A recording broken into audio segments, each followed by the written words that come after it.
আসসালামু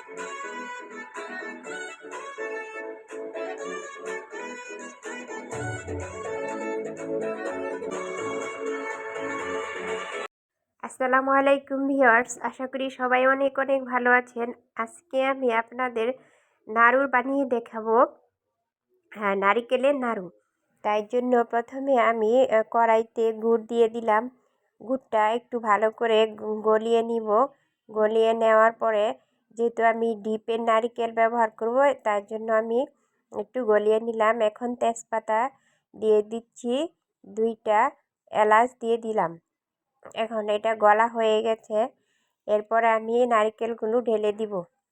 আমি নারকেলগুলো ঢেলে দিচ্ছি। ডিপে থাকার কারণে এটার মধ্যে যে পানি আছে, এই জন্য আগে গুড়টা আমি গলিয়ে নিলাম। এখন নারকেল আর গুড় ভালোভাবে মিশাতে হবে। গুড় আর নারকেল ভালোভাবে একসাথে মিক্স করে জাল করতে হবে। এগুলো ভালো করে একসাথে জাল করা হয়ে গেলে আমি চাল ভেজে তারপর গুঁড়া করে নিয়েছিলাম পাটাতে বেটে, সেই চালের গুঁড়া আমি এই নাড়ুতে অ্যাড করব। আমি চালের গুঁড়া অল্প অল্প করে দিয়ে ভালোভাবে নেড়ে চেড়ে মিশিয়ে দিচ্ছি।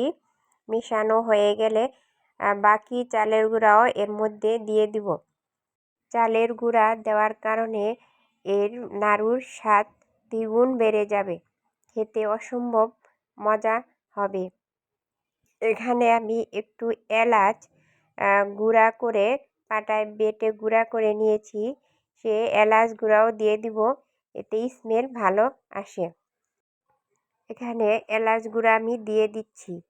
এলাচ গুঁড়া দিয়ে তারপর আবার এই মিশ্রণগুলো ভালোভাবে মিশিয়ে আমি এখানে 1 চামচ ঘি দিয়ে দিব।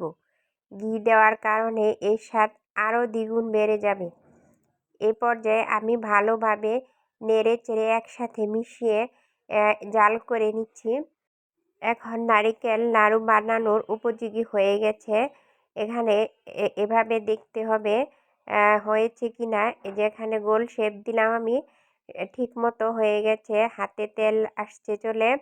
এখন আমি গোল গোল করে সবগুলো নাড়ু বানিয়ে নিব। আমি নাড়ুগুলো মুড়ি পাটায় বেটে তারপর গুঁড়া করে রেখেছিলাম। এভাবে মুড়ির গুঁড়া নারিকেলের নাড়ুর উপরে দিয়ে দিলে খেতে অনেক ভালো লাগে। এভাবে সবগুলো নাড়ু আমি বানিয়ে তারপর মুড়ির গুঁড়ার মধ্যে ছিটিয়ে দিয়ে সবগুলো নাড়ু আমি বানিয়ে নিলাম। আমার নাড়ুগুলো প্রায় বানানো হয়ে গেছে।